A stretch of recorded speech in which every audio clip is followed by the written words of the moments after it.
यह वीडियो देखने के बाद आप जानेंगे कि आलस्य क्या है, यह कैसे उत्पन्न होता है और इससे क्या क्या हानियां हैं और इस आलस्य को ख़त्म कैसे किया जा सकता है।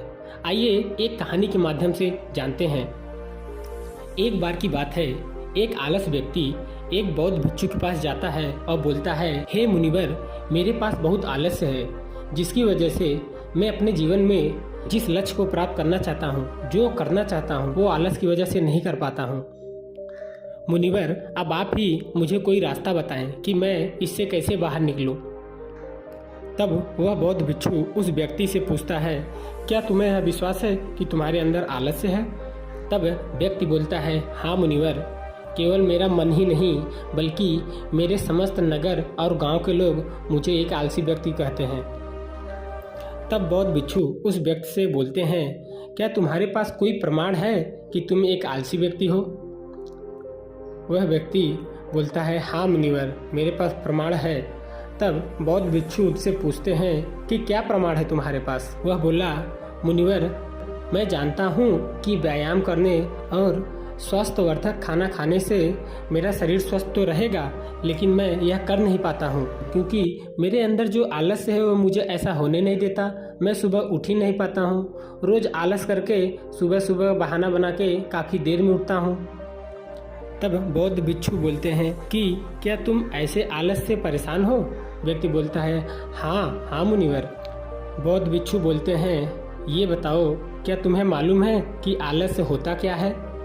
व्यक्ति बोलता है, मुनिवर, मैं तो यह नहीं जानता हूँ कि आलस्य क्या है, परंतु इतना जरूर मालूम है कि यह जो भी है बहुत बुरा है।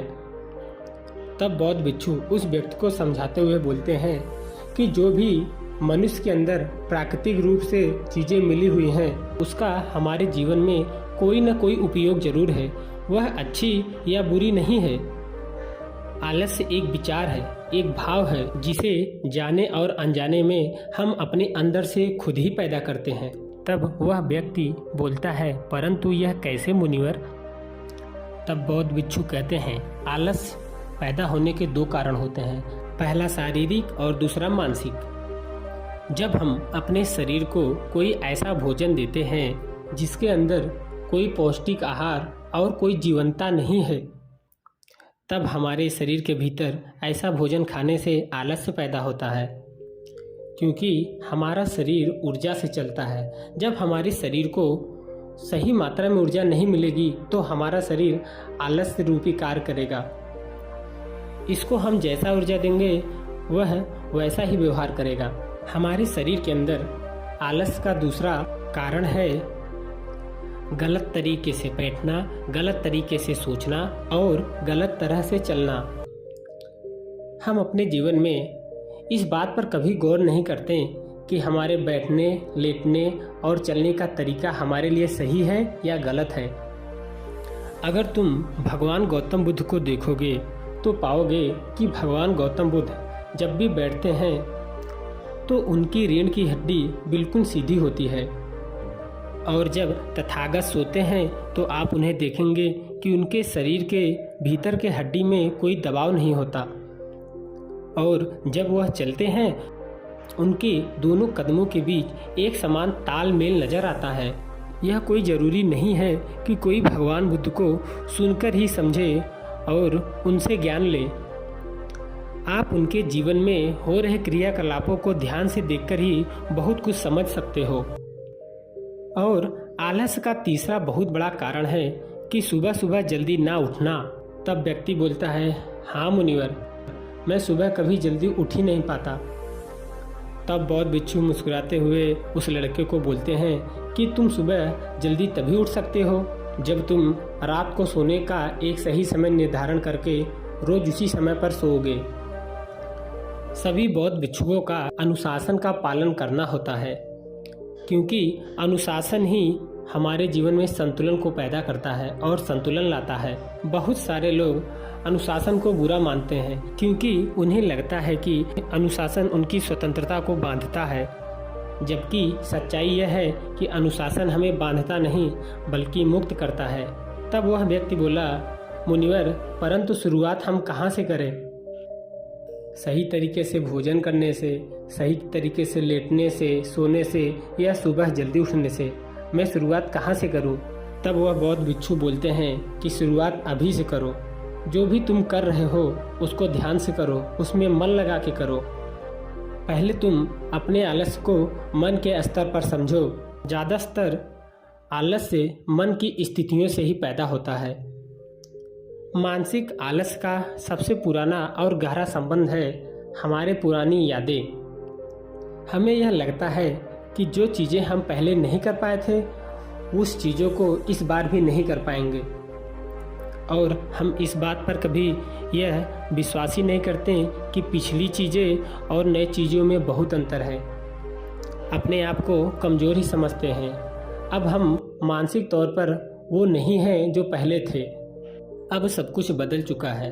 जब हम अपने आप को काबिल नहीं समझते तब यही आलस्य हम पर हावी हो जाता है।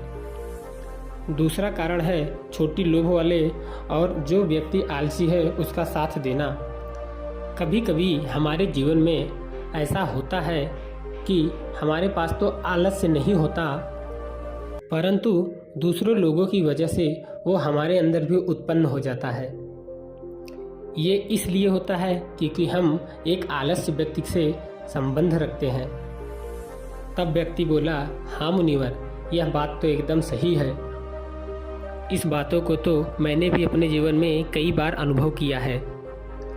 बौद्ध भिक्षु फिर कहते हैं कि तीसरा कारण है अपने मन का अस्पष्ट ना होना।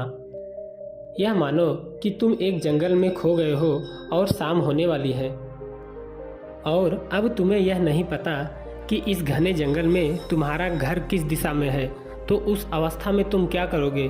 क्या अपने अंदर आलसीपन लाके वहाँ पर लेट जाओगे या फिर अपने घर की तलाश में निकल पड़ोगे? तब व्यक्ति बोला, नहीं मुनिवर, मैं तो अपने घर के तलाश में निकलूँगा।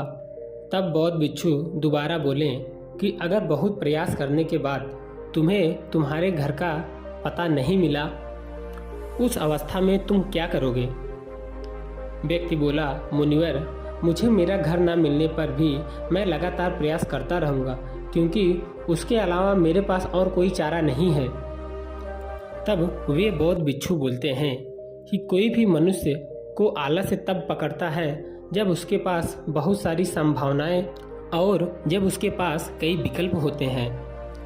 अगर हमारे पास सिर्फ एक ही विकल्प है तो हमारा मन एकदम स्पष्ट होगा। अगर तुम अभी व्यायाम नहीं कर रहे हो, इसका सीधा संबंध है कि तुम्हारा नज़र स्पष्ट नहीं है।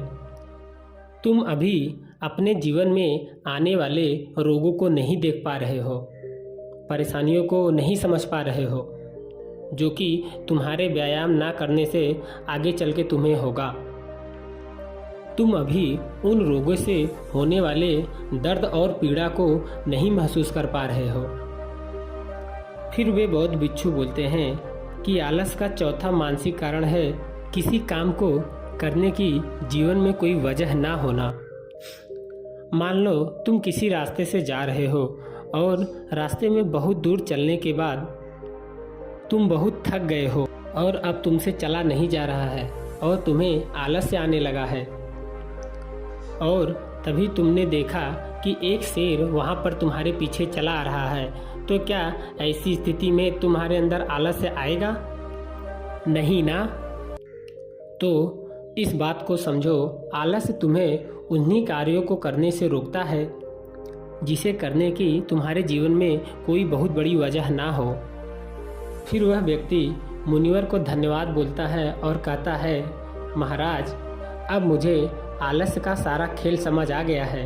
तब बौद्ध भिक्षु उस व्यक्ति को फिर बोलते हैं, मेरे इस बात को अपने जीवन में गांठ बांध के याद रखना। जहाँ अस्पष्टता है या अपने जीवन में कुछ करने की बहुत बड़ी उम्मीद और वजह है, वहाँ पर आलस्य का कोई अस्तित्व नहीं है, वहाँ आलस्य हो ही नहीं सकता। दोस्तों, हमें इस कहानी से यह सीख मिलती है कि आलस्य हमारे जीवन में बहुत हानिकारक है और हम इस आलस की वजह से अपने जीवन में किसी भी लक्ष्य को प्राप्त नहीं कर सकते हैं। आलस्य हमारे मानसिक और शारीरिक से ही पैदा होता है। अतः अपने मानसिक और शारीरिक को इतना ताकतवर बनाओ कि यह आलस हमसे दूर दूर रहे और हम अपने जीवन में लक्ष्य को प्राप्त कर लें। अगर यह वीडियो अच्छा लगे तो इस चैनल को सब्सक्राइब करें। मिलते हैं फिर से किसी नए वीडियो में, तब तक के लिए नमस्कार।